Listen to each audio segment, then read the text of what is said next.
So this week we're going to be talking about strategy in a more contemporary setting. Last time we were discussing Sun Tzu's The Art of War and looking at the most influential ancient understanding of strategy. That's going to continue to echo through this week, but we're going to be looking at a discourse on winning and losing by John Boyd. Boyd is one of the most influential contemporary military strategists. He came up with the idea of the OODA Loop, which is still very important in discourse. He was himself an Air Force officer. He developed this in the Air Force, did it in training Air Force people. I was told by a student who was a retired military officer and a retired Air Force officer that pilots hated Boyd because he kept talking to pilots saying, here's what you have to do. And they basically said, you know, shut up and go away. I don't have time to think about your theories when I'm up in the air flying a mission. And his own theory actually tells you that's the right reaction for them to have, as we'll see. So he shouldn't have been surprised. And it strikes me as kind of interesting personally that he thought pilots should be thinking about OODA loops rather than literal loops when they're actually flying missions and engaged in dogfights. Because really the theory implies you've got to develop intuitions. So I want to start by actually talking about his key idea, the key idea of the OODA loop. And I think it's useful in all sorts of contexts. There are a number of key premises in this entire work. One of the key premises is that life is conflict, survival, and conquest. Now that's a kind of depressing view of life. However, it's certainly appropriate to a military context and actually surprisingly appropriate otherwise. So, life is conflict. Survival and conquest. But for now, I'll just leave it at conflict. Life is conflict. Conflict is inevitable. We would like to imagine a world where there weren't conflicts at all. And Sun Tzu says, look, the best commander is the one who wins without fighting. So in a certain sense, yeah, you'd like to avoid conflict when possible. But you can't really avoid it. Conflict is involved in being alive. I mean, here's a disturbing thought. In order to live, you have to kill. You might think, but I'm a vegan. Well, you still eat plants, right? I mean, you don't just eat things that are already dead. You can't subsist on rocks. And so there's a sense in which life does involve conflict of some kind. But there's something else we can say that really drives all of these ideas, which is the world is a complicated and very rapidly changing place. So the world, and here's what makes that conflict so problematic. The world is many-sided. So there are lots of things going on at once. It is rapidly changing.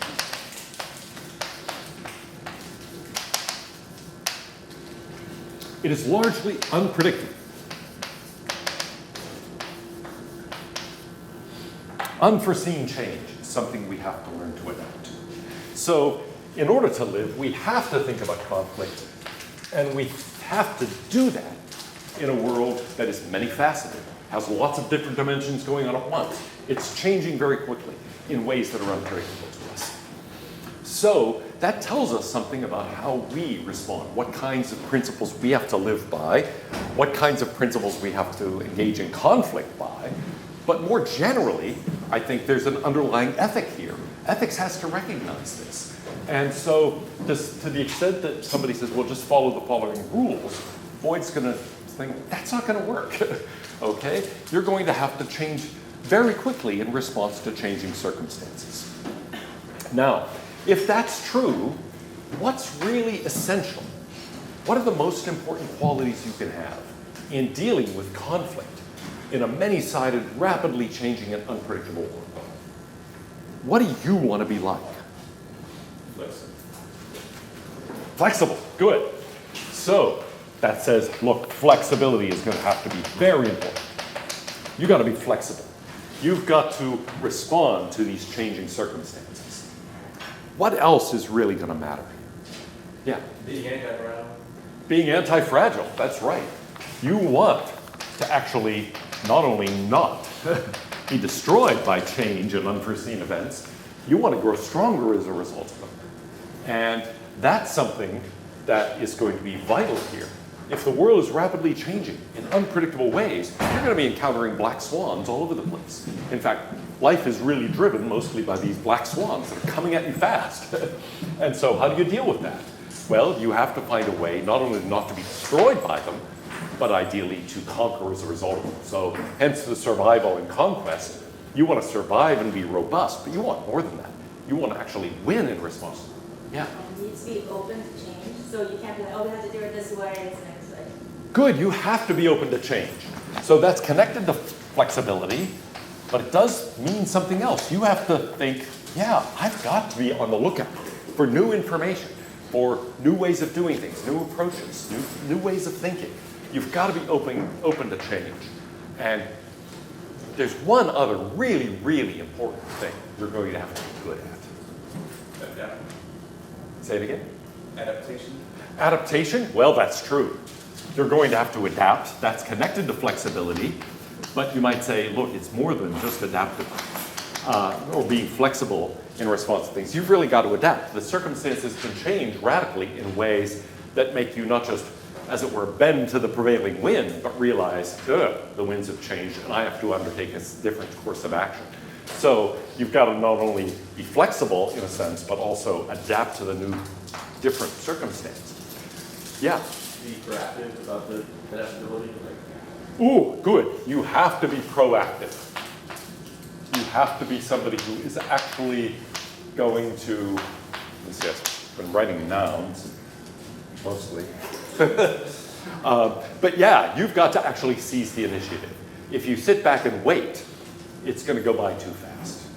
And so we've seen sometimes the best thing to do is not actually to act. But you can't in general just say, well, I'll just wait and see what happens. Things are going to change quickly enough. Suppose you are a pilot engaged in a dogfight, and the person seems to be looping to get you behind you, and you think, well, not sure what he's doing. I guess I'll wait and see what happens.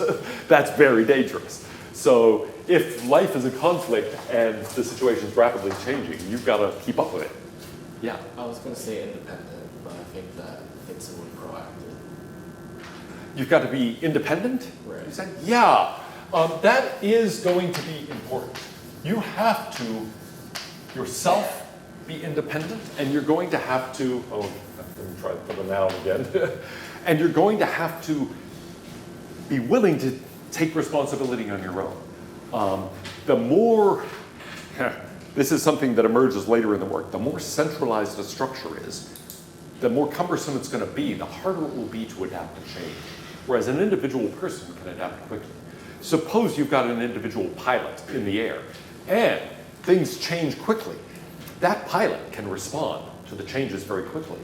But suppose Central Command has to respond to the changing circumstance. That's going to take longer. So you are flying this mission.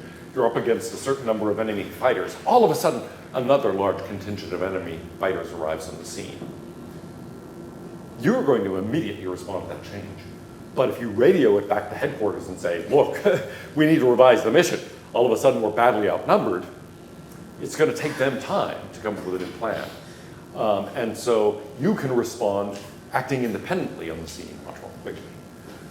And that brings me to the last thing, which is it's really important to be quick about this. Speed is going to be vital. If things are rapidly changing in unpredictable ways, you've got to adapt, you've got to be flexible, you've also got to respond quickly. You know, if that fighter is suddenly bearing down on you, shooting at you, you can't wait around thinking, oh, what do I do? You've got to respond immediately. And similarly, you step out into Guadalupe when the light turns green and you suddenly see that some driver isn't paying attention and the car is speeding toward you. You got to respond quickly. You can't think, I wonder if he's going to stop. Okay, you got to do something. And so speed is going to matter a lot. Hence, the idea of the OODA loop. Now, that sounds weird, but what does it mean? Well, there's a little diagram right in the front. observe, orient, decide, act. Okay, that's what it stands for. We observe a situation, we orient ourselves, we make a decision, we act on it. But why is it a loop? Well, because as soon as we've acted, the situation has changed. And this seems to me a very important concept that's been used in a lot of different areas. The idea that in doing anything, we do something that changes the world. For example, you might have a theory of linguistic communication that's essentially dynamic. It says when I say something, I'm not just representing the world a certain way, I'm also changing a certain circumstance. I'm changing it by having said that. And sometimes I change it in ways that make a big difference, like I hereby declare war, or I pronounce you man and wife, or, you know, I quit, or whatever. Those are things that can make a big difference in the world, but just my assertion of something makes a difference in the world and can change a conversational context. Well, the same is true of lots of other things. Even if I say nothing, I can communicate in a way that changes the circumstance. Anything I do is going to change the circumstance, but that means I better observe and go through the process again. Well, lots of things get involved here. So, observing. What am I observing? I'm observing the outside world, right? So, there is outside information coming in. But also, there are other things. And by the way, not only is there information about the world at a certain time, but I'm also observing changes. I'm not just seeing a static world, I'm seeing a dynamic world. And that's something that is quite different from a lot of philosophical analyses. You will see, you know, here's the world, here's language. How does language relate to the world? When is a sentence true? When is a sentence false? What's referring to what? What is the meaning of this? And it's represented in static terms. On this model, that's the wrong way of thinking about things, not just language, but human action in general. I'm not just seeing a snapshot of the world and then responding to it. I'm seeing the world changing in front of me. I'm watching a movie, right? And actually, the movie I'm watching is less like an old-fashioned black and white, you know, slow moving thing, and more like, I don't know. Simulation. Yeah, yeah, exactly. I mean, it's more like something, look, it's going fast, it's kind of unpredictable. It's like some new experimental film school thing that I'm watching. Yeah. It's more like Die Hard because he has to act on his feet. Yeah, good, more like Die Hard, exactly. Okay, he has to, oh, that's actually a terrible pun when you think about that thing where they shoot the glass. And, Yeah. well, anyway, yes. But yeah, speed is really crucial there, right? He has to act independently. He has to take action. He can't just hide and, you know, wait and hope they don't find him. Well, I guess he could, but that seems like a not very useful thing to do in that overall context. Wouldn't make much of a movie. John McClane hides on the 17th floor. Kind of like the movie Sleep. Have you ever heard about this movie? I don't think anyone's ever seen it, but it's just 8 hours of watching a person sleep. Yeah, occasionally they roll over. Whoa, did you see that? You know, 1 minute and 47 seconds. I mean, sorry, 1 hour and 47 minutes. That guy rolls over. Oh. Yeah. Okay. Well, anyway, he has to be flexible, right, to rapidly changing circumstances. He has to be open to change, adapt to this radically new circumstance. And he, well, it's really enough to survive in that context, you might think, just avoid being destroyed by those rapid changes. But he wants to do more than that. He actually wants to gain the advantage over the terrorists. And so, yeah, Die Hard is a really good example of all of this. That's the kind of situation that any of us, I mean, luckily, we are not in such life and death circumstances all the time. It's not like a philosophy classroom. It's just like Die Hard. You walk in, gosh, there's glass all over the place. Your feet are bleeding. I mean, I've been in seminars a little bit like that mentally, but that's all a metaphor. So in any event, that's the sort of thing that you might think, yeah, it's not quite that fast in ordinary life, but still, if you think about this now in terms of an organization, something that is going to last, you hope, for a long time, you realize take the life of an organization and sort of imagine compressing it into a film.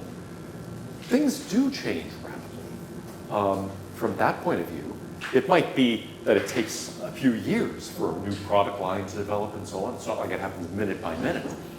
But on the other hand, in terms of the life of the organization, you might say, gosh, things keep changing in a way that requires, and sometimes change in big ways. Think about companies that have faced massive changes in their industries and have refused to adapt. Okay, yes, I mean, there are a lot of them. In fact, in the early days of the computer industry, yes, you could make a phenomenal amount of money if you invested in the right company. But think of the companies that were very prominent when I was young that no longer exist. I wrote my dissertation on a DEC 10 computer, okay? Digital Equipment Corporation. It was like the big thing. All the smart money was going into IBM and into Digital Equipment Corporation. Where is it now? Whatever happened to the DEC 10 or the DEC 20? I actually have my dissertation upstairs on a big computer disk. Now it would all fit, on a little microchip or something, and there would be tons and tons of space left over.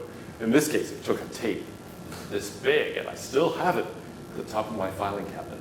Not that any computer that could play it is any longer in existence, but things. Now, in a sense, it's not like, oh, tomorrow somebody came in and destroyed Digital Equipment Corporation. It took some time, but it didn't take that long. So things like that, or Kodak, digital photography. It's just a flash in the pan to use another terrible pun. Yeah. So which is interesting about Kodak is apparently they had some of the initial patents on digital technology. Yes, exactly. They did. They developed it, and they said, "Well, this is not going to go anywhere. This will never be a thing. I mean, at most, this is a toy." So yeah, they really called it wrong. And you're right. They were in the perfect position and just let it go by. So you've got to actually. It has to do with this unpredictability, right? The black swans. It turns out the things that make a big difference in the end are these things that people didn't foresee. And even at the time when they are the one developing the change, they don't see the significance of it. They don't think it's a black swan. They just think it's this ugly bird. And they have no idea what they have. So all of that is going to require a recognition, not only of the way things are, but the way they're changing. And interactions going on there. And then, on the basis of that, well, we orient. So this is going to flow into that. But now, what does orientation mean? I don't just observe a situation. I have to relate it to, first of all, what I'm trying to do, what my goals are. Now, sometimes I do that consciously. A lot of times unconsciously. I see that that car isn't stopping as I step into the crosswalk. I step back right away. I don't have to think through, what are my goals as a human being? I'm an Aristotelian. I strive for eudaimonia. But I can't live well unless I live. Survival is a necessary condition for eudaimonia. Therefore, I will go back onto the sidewalk. I don't think that, right? I just think, crap. And that's important. So a lot of this is subconscious. But what goes into this? Well, the new information I'm getting from my observations, sure. But then I've got to also have my goals here feeding into this. And then what else goes into that? What shapes the way I actually process this information and understand it as the occasion for doing something? What shapes that? Yeah. I don't know, it just kind of reminds me of the Sherlock Holmes movie with Robert Downey Jr., how he observes every situation and he orients and processes information and he makes a decision on like 3 different ways he can act, and then he acts on that, and that's his loop throughout the whole movie. Okay, good, that's right. And what that second step of the process, you're right, it involves, among other things, thinking through alternatives, right? Saying, okay, here are the things I could do. So, understanding the information that you observe, processing it to your advantage. That's right. So I have to, actually, that's a really good point. I have to process this information, right? I get this flood of information, and then I have to process the information. I have to understand what's important in it. And that's a point that Taleb made a lot in Anti-Fragility and the Black Swan, saying, look, a lot of people think, hey, do I know what's going on in the world? Well, it's a matter of reading the headlines. Actually, that's not usually a very helpful way of understanding the world. It is amazing, actually, to go back to earlier newspapers. There's a wonderful website, by the way, that has all sorts of American papers going back through American history up until the point where copyright makes it an issue. So at some point in the 20s, it stops. But you can just go back and see what a lot of these now defunct American newspapers were talking about. And sometimes they recognize big events, Archduke assassinated in 1914. People got that that was a big deal, even at the time. But a lot of other things, you look back and you think, so this was going on. And some of it's fascinating because we've now sort of forgotten it. And yet you look at it and think, this actually was pretty important. But a lot of it you look at it and think, wow, at the time they thought the Farm Bill in Congress was the most important thing in the world. And now we look back and think, who cares about the Farm Bill in Congress back in 1913? They just passed the income tax. Europe was on the verge of war, and here they are worried about a Farm Bill. And so sometimes it's astounding. You've got all this information coming in. What is actually relevant to your goals? It can be hard to process that. You've got to have a big filter in order to realize, yeah, I'm getting bombarded with lots of information. How do I actually find the parts I need? Over the past few years, the federal government has been collecting a huge amount of information about you. And about you. And about you. So, okay, like every phone call you've made, and every email you've sent, and all of this stuff, it's all going into this huge facility being built in Utah.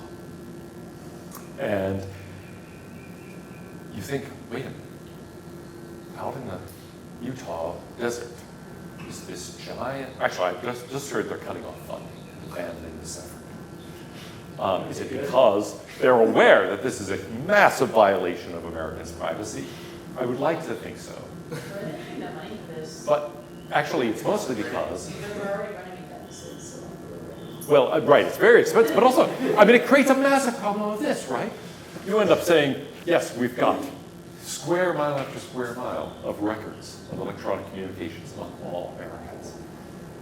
Now, what of that is relevant to national security? Have I ever said anything to anyone relevant to national security? Probably not. And so, that's probably true of most of you, I hope. So it's like, wait a minute. There's a massive amount of information there. To find anything relevant in that is the proverbial needle in a haystack. And you might think, how many haystacks should I collect in the hopes of finding needles? There's a problem there. So those things are relevant. Other things are relevant here. My culture is going to shape the way I process information, the goals I'm likely to have, the way I understand this, the orientation I have toward the information I get. And so there are going to be cultural factors here.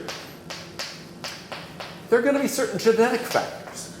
Some people are going to be just drawn towards certain features of the environment more so than others. And to some extent, that can be an interesting phenomenon. To some extent, it's not that interesting. Some of us have better vision. Some people are just going to see things other people don't see. In ordinary philosophy classrooms, that's not exactly a big deal, except metaphorically. But in a military context, it is a big deal. If you're a pilot, then vision is really, really important to you. And somebody with my sort of vision, yeah, as long as it's corrected, it's really quite good, but take off my glasses. Actually, I'm farsighted, so I can still see that building in the distance really, really well. But you're all blobs. And, if I take this off and try to, my arms used to be long enough that I could read it like that, but now I would need to be, isn't there some member of the Fantastic Four or something that has elastic arms? Hold it up there, maybe I can read it. So could I be a pilot? Well, no, I couldn't see my instruments without these. And so there are lots of contexts where those kinds of genetic differences make a huge difference. But in other ways, it might make a difference. Some people might simply have the ability to grasp certain things or understand certain things or move quickly or do other things that other people simply can't do. Those things are relevant. But then, of course, there's a question of just experience. Some of us will have experienced something like this before. Others won't have. And so experience feeds into this. My experience will let me recognize certain things as important that other people might not see as important. Might also blind me to things, right? My experience might have created mental models that are now going to make it very hard for me to see what's important in this new context. So experience can be positive or negative. And finally, I'm going to do a certain amount of analysis consciously. And that will involve this too. I'm going to think about this information, think about these changes. And so that's going to shape the orientation I have. In other words, I'm not just like this viewer from nowhere on a situation. I'm a situated viewer. I am actually observing from a certain vantage point, and I'm going to be processing those observations from that vantage point. So all of that goes into the orientation. Then I decide. I make a decision on the basis of all of this. And sometimes I decide this is the right thing to do. But often, it's kind of a hypothetical. I'm not sure how best to respond to this situation, so I try something out. So there's a lot of hypothesis formation and testing going on in my decision. And I think that's an interesting point too. It's very easy to think in ethics, well, we face these alternatives, we come into it with a certain set of motives, a certain character, we decide. And the problem of ethics is, how should we decide? But a lot of real life decisions aren't really like that. Earlier you were talking about course scheduling. So think about picking courses for the next semester. Do you just decide, these are the courses I have to take? Or do you think, well, this looks good, but maybe this would be better. I don't know. I'll sign up for this one, but I'll go the first day, and if it doesn't look like a good idea, I'll switch. Or what I like to do is, in my days, is register for too many courses and then just plan to drop one. So the first week I would be going to a bunch of different things, and then I'd say, oh, well, these seem like the best out of that group. Although a couple of semesters that just, they all look good, so I stayed in everything. That's how I graduated in 3 years. I didn't have much advanced placement. I just took lots of stuff. Like, oh, they're all good. Okay, I'll just stay. And then I had one semester I realized by October in the fall semester, wait, that's how much work I have to do? So I set myself a regimen. I stayed up until 3 in the morning every night working on stuff, and I got up by 8. And I just did nothing but read and write and prepare for exams and stuff like that semester. I had courses on Kant, I had courses on Sartre's being and nothingness. Looking back, I think, and I lived. How did I live? I read those today, and I read Hegel's Phenomenology that term. It's like, no one human should have to read the Critique of Pure Reason, the Phenomenology of Spirit, and Being and Nothingness in one semester, but I did it. And actually wrote coherently about it. Well, I guess coherently. I got good grades. But maybe it was incoherent, and my professors were just amazed that it happened at all. It's kind of like the dog walking on his hind legs. It's not that it was done well. The amazing part is it's done at all. So anyway, but yeah, you form hypotheses and you try it out. We do that in conversation all the time. I think, you're going to be upset if I raise a certain issue. And so, do I just decide yes or no, make the decision? I edge over toward that issue, right? Say something that's, it's not quite directly, it's kind of indirectly suggesting it to see, what's your reaction to that? And in speech, we can do that a lot because there's a quick interchange. Notice what happens how is face-to-face communication different from exchanging emails, for example? For that matter, text messages are different from emails, but also different from face-to-face communication. How? A lot of it is how instant is the response. Exactly. You say something, I immediately respond. Suppose you texted that to me. I'd have to receive it. I'd have to read. I'd have to do this, right? That all happened way faster. If it's an email, well, I might pick it up later today. Maybe I'll answer tomorrow or a week from now, depending on the perceived urgency. And so that's the sort of thing that makes a huge difference about this. How quickly can I test out a hypothesis? Face to face, I can test out these hypotheses. But over an email, I can't really. I have to think carefully. What do I want to say? Because I can't sort of go a little bit near an issue and find out how the person responds. It takes too long. Yeah. You also get other kinds of feedback from them too, because you're getting like tone of voice or their facial expression, body language that you wouldn't be getting over text or email. Exactly, exactly. So I can say things face to face that I couldn't say in an email. Why? Because it's accompanied with gestures, with facial expressions and so on that can soften what I'm saying or can make it clear what its content is, right? In an email you'd think, what does he mean by that? Whereas in person, it might be obvious what I mean by that. And so it makes it much easier to grasp the communication. Think about the difference between actually hearing somebody say something and reading the transcript of it. I often like to read the transcript better because it's quicker.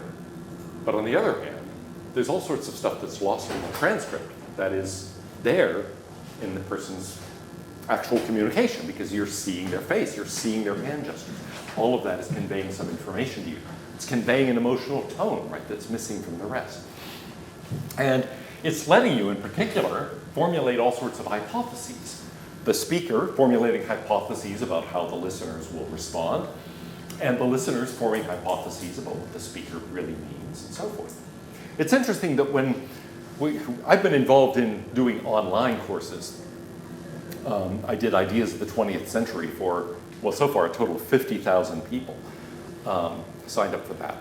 But the way I did it, it was just me and actually 3 cameras. And it was very uncomfortable. Notice I move around a certain amount. And right away I was told, you can't move like that.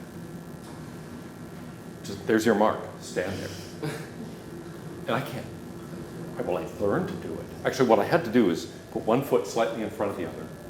And if I wanted to move, I had to move slightly like this. Okay? Because moving like this.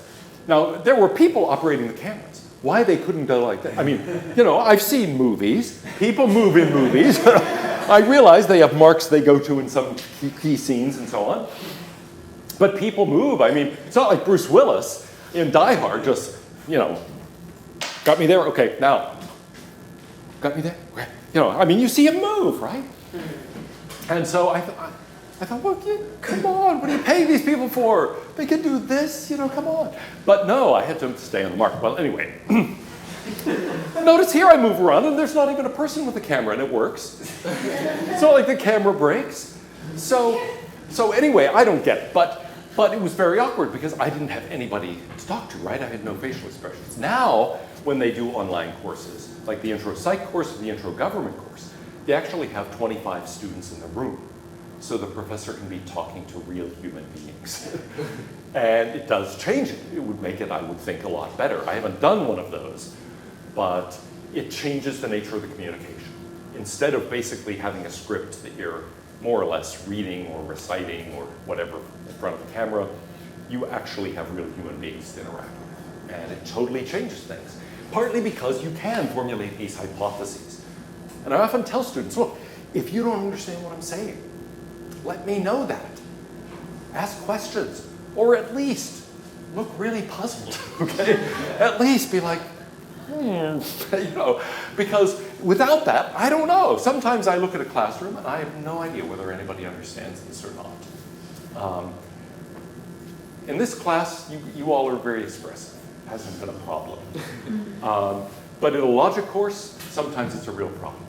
I don't know when I look at a bunch of blank faces whether it means, this is so easy, you're boring us, let's move on, or whether it means, what on earth are those symbols? Why are you drawing arrows on the board? So I never know whether it's just like, oh, come on, move faster, or it means, I don't get any of this. So I've gone through entire courses assuming it was one when it was the other. And it's always been in the wrong. The direction I would Well, I always assume, oh gosh, everybody seems bored by this, so I better go faster. And that's not usually what it means. Okay, but then I act, okay? Now I choose something then, so this goes into the decision part, that goes into this. But now the loop part is, once I've acted, I've changed the world, and I have to observe the effects of that and start the process over again. It is not as if most of our actions are just one-off actions. Now, sometimes they are. You're there on the jury, and in the end you have to vote, guilty or not guilty. You're the judge, you have to pronounce the sentence.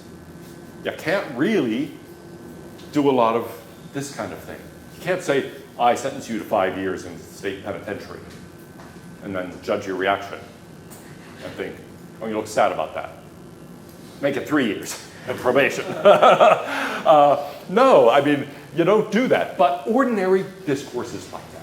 And not only is conversation like that, most human action is like that. You're in relationships with people, right? Even if it's just a coworker you occasionally see, you're in a kind of continuing relationship with that person, and it's something that isn't just a one-off interaction. It's something that will echo into the future. And so it's something that is going to change the circumstance in a way that affects then what you proceed to do now. Even if you don't interact with that person, that interaction may shape what you do. You appeal to the boss to find out something. You hardly ever talk to the boss, but in this case, you want to know if you can get funding for a certain kind of a project. The boss says yes, that changes the kind of thing you're going to be doing. Boss says no, boss says I need more information. All of that is going to renew the loop and lead to a new process of responding to the change that's resulted from your action. Okay, now all of this might seem, well, like, yeah, okay, big deal. Except that, I mean, most philosophy ignores the aspects of this that I've been talking about. However, suppose we say, yeah, all right, got it. Let's go back to this idea of speed. It's really important to be able to do this quickly. Now, we wouldn't have to worry about it in ordinary context, in conversation. It's not that much. I mean, I don't necessarily have to do this faster than you. In fact, usually I don't want to do this a lot faster than you. If I'm teaching a course, for example, I don't really want to be engaged in this process way faster than the students. A little faster, since I have to know what to say next, but not so much faster that I'm just off here and the students aren't keeping up. But in a situation of conflict, I do want my enemy not to be able to keep up. Okay? So, suppose the enemy's loop goes like this. It takes them a good long time. I guess I should draw it like this. Actually, they're going through this process of deciding and acting, and then, but that's slow, right? They're flying an old World War I biplane. And I'm there in an F-16, zooming around. Okay, so while they're thinking, oh, I think I'll try to loop and get behind the opposing biplane. Okay, I'm going, I'm doing all sorts of things. So if I can be acting and doing the loop inside my opponent's loop, I've got a huge advantage. That's called getting inside the opponent's OODA loop. And what it really means is just doing this faster, going through this process faster. Now, I've been using that analogy, which is Boyd's main analogy of fighter pilots, because it's such an obvious point there. The speed of my plane, the speed of my reactions and so forth is going to be vital. But it's true in lots of other contexts too. What are some contexts where that kind of speed is crucial to success? If you are way faster at acting and responding than the person you're competing with, you're just going to do a lot better. Yeah. Boxing. Boxing. Good. Okay, there you are. You float like a butterfly. You sting like a bee. The opponent is meanwhile, I don't know, they took a muscle relaxant before getting into the ring. Had a couple of drinks. Hey, let's spar. And, oh, I think I'll throw a left hook. You're going to clobber them if you're faster. Speed is crucial. Other contexts where speed is crucial. Yeah. What's the game show where you buzz in? Oh yeah, game shows where you buzz in. The speed of buzzing in is critical, right? I mean, you're on Jeopardy or you're on various other games like that, you gotta be the first one to the buzzer. Look, I'd be great on Jeopardy, just based on watching. Except for that speed thing. I mean, if I got enough time to think about it, oh yeah, sure. But like that, I mean, that's really hard. One of our PhDs, by the way, did recently go on Jeopardy. She won the first day, but got beaten out in the middle of the second day. So philosophy's good for something. But it does take a lot of speed. Other contexts where speed really matters, yeah. Football, yes, okay, and not just physical speed, but the speed of being able to read the defensive formation. Or think about being a running back.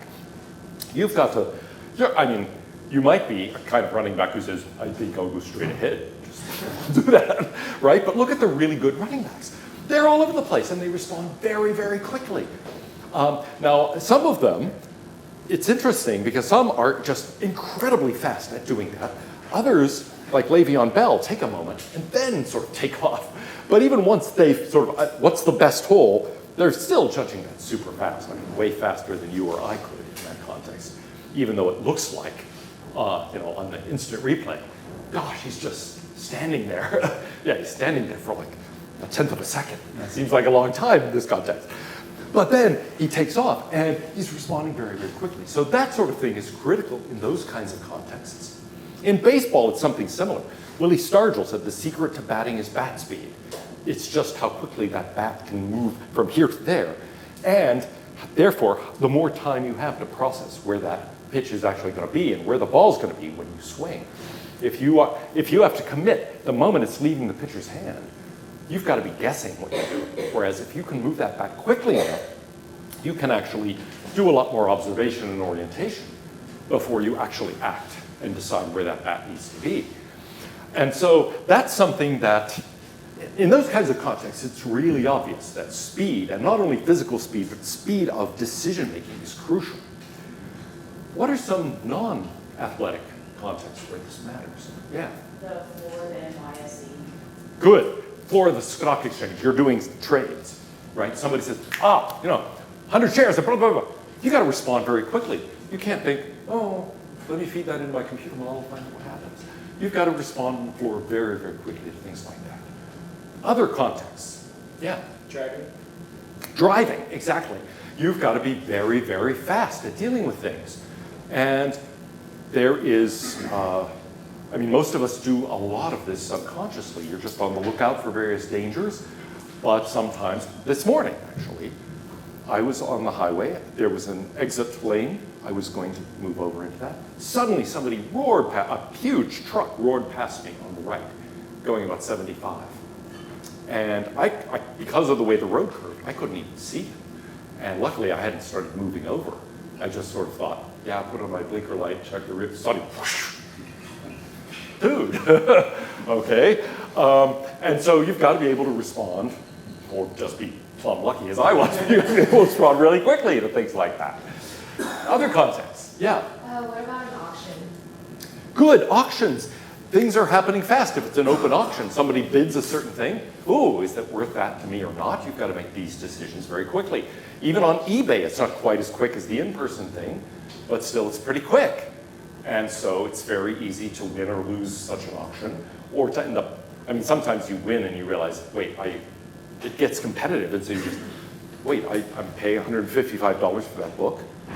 I wouldn't have, if you just said, hey, buy that book for $150, I probably wouldn't have done that. Actually, luckily, I lost that auction.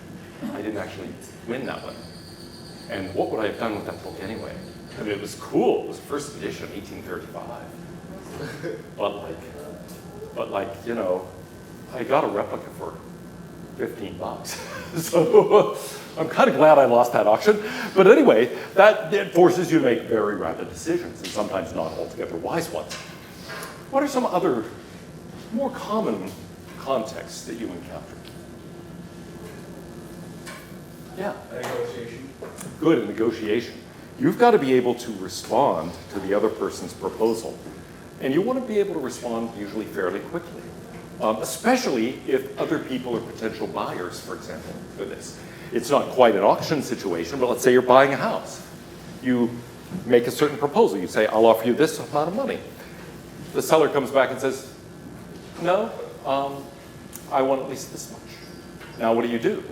Well, you don't have forever to decide, partly because they may decide forget it, partly because there may be other people bidding on that.